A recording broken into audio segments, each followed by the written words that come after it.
Thank you for tuning in to The Solution Is You. I hope that you are doing well. I do appreciate you for taking time to visit my channel. If you find value within my content, then make sure you hit the like button. Subscribe to my channel. With that, let's go ahead and get into today's topic. Now, the subject of today is stay on top of everything. Today, there's so much going on. There's so much responsibility and everything seems to be fast paced. And with all that being said, we have to find some type of a groove that puts us on top of everything that we have to deal with. And one of the things that we can all relate to is bills. Bills is something that never goes away. As soon as you pay a bill, another one pops up. So it's important to stay on top of your bills and make sure that your finances and everything are together. One way you can stay on top of bills is to make sure that you first write a list of everything that you have to pay off within the month. So you write out your list and you write out the approximate amount that you expect to pay each month. What this does, it helps you keep a tally of any bills that are coming in and lets you see exactly what money is going to what bill. It's very easy to leave a bill out because there's so much that we have to keep up with on a daily basis.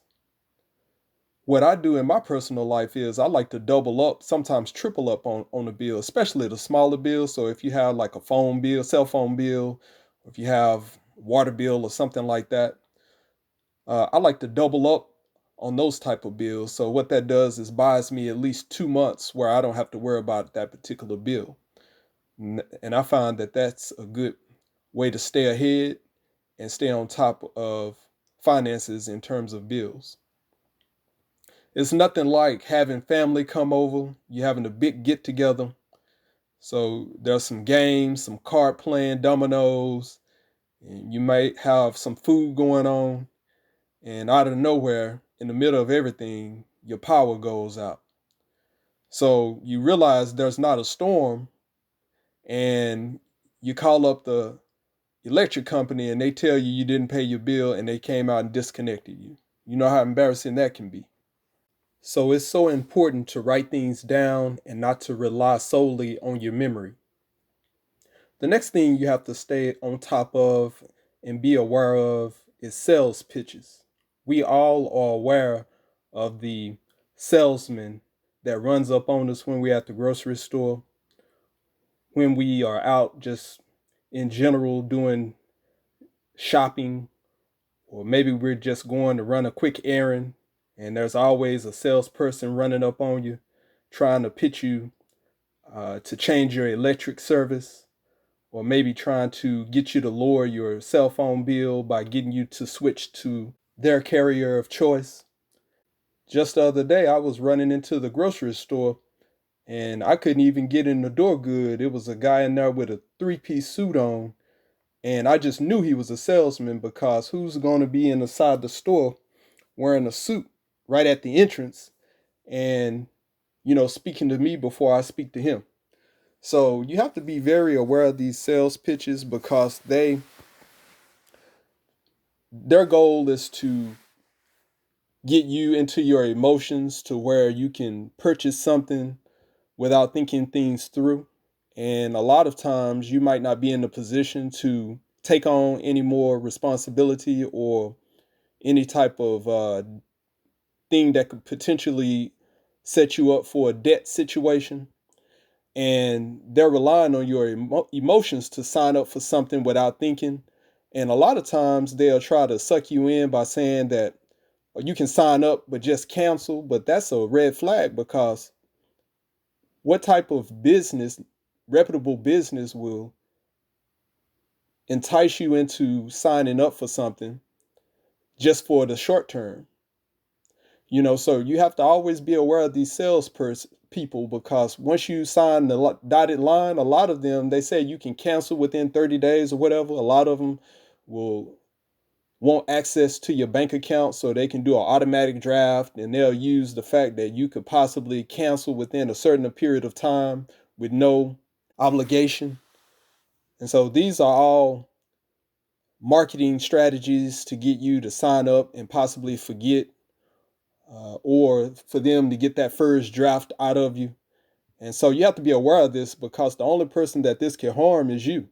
I'm always cautious about people who's trying to play off your emotions, because it's not a pure play. It's based off of your emotions. So it's nothing that's really going to benefit you when you're just doing something out of emotion. So the best thing to do is understand what your sales strategy is when you are dealing with salespeople. And mine is to say no. So as soon as you approach me, I'm going the other way, or I'm telling you no off the bat. Now, every blue moon, you will run across a legitimate sales pitch where they have a legitimate product, but that's every blue moon. So it's just best to know what you're going to say.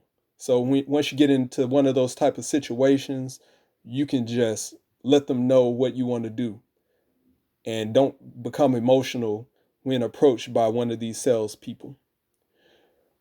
Another thing is transportation. Anything dealing with your car, where you have to take your car into the shop, or you are purchasing a car for the first time, uh, make sure you do some fact checking and some knowledge checks based on the particular vehicle that you want.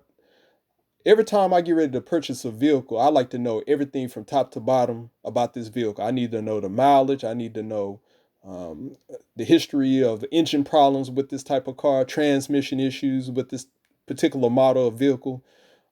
I need to know everything, any recalls, anything that I need to know. I need to know. So once I go in and I'm dealing with the sales rep, I need to know as much as he does about the car. So I need to know if he's trying to run some type of game or trying to get over on me. And so you would want to be in that same type of situation. The last thing you want to do is be in a situation where you're asking a salesperson what you should do. I hear that a lot in different situations where somebody's going in for advice.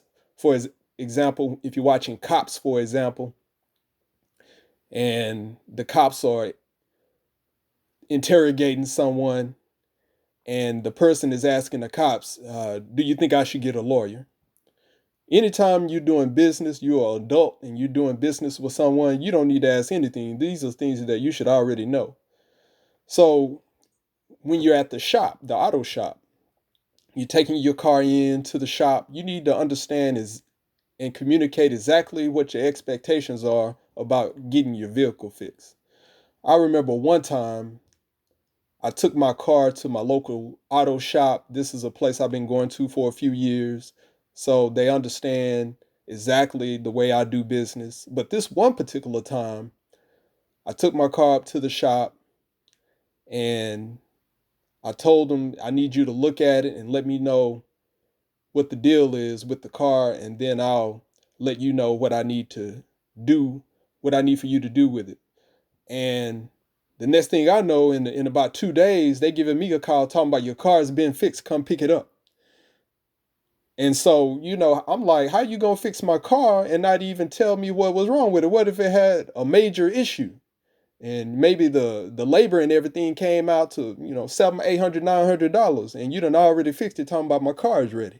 So you have to always double and triple check to make sure that if you're taking your vehicle somewhere to be fixed or whatever the situation is, make sure that they have a firm understanding of what your expectations are and who's going to pay for what and when, and iron out all those details prior to leaving your valuable car to be worked on.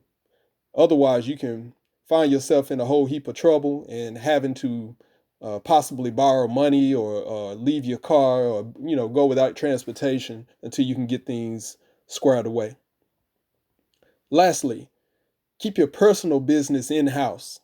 So what you want to do is never share your personal business, what goes on inside of your house, especially like with your significant other or your spouse or whatever. You don't never want to share that information with your mom or your dad or someone like that, because anytime they get into your business, they're always going to form some type of opinion and judgment, and a lot of times it's going to be based on something that's not in your best interest. Is going to be some type of bias involved, or some type of opinion that's not necessarily based in getting to the truth or the meat of what's going on. So you have to be very aware of letting others inside your personal business that goes on within your household. I know most of you have probably been in this situation. For the younger people, you may not have been in this situation yet, but just take it from me, from experience. Never allow anyone outside of your household, especially parents, in-laws, things like that, never let them inside of your business. No matter what goes on, it's up to you guys as adults to work things out, to come up with solutions, to find your own answers to your problems. Every now and then you might have a good friend that you really, really trust. I mean, that's about as far as I would go with it. But be very careful about letting parents, in-laws, and usually other family members, not in your immediate family, in on anything that's going on, any issues or trouble, arguments, or anything like that, or even money that you done came into, or significant income that you have. You know, keep them at a distance when it comes to this information. Hope you got something out of today's message. I thank you for listening to me today. Please understand that the solution is you. With that, have a great day.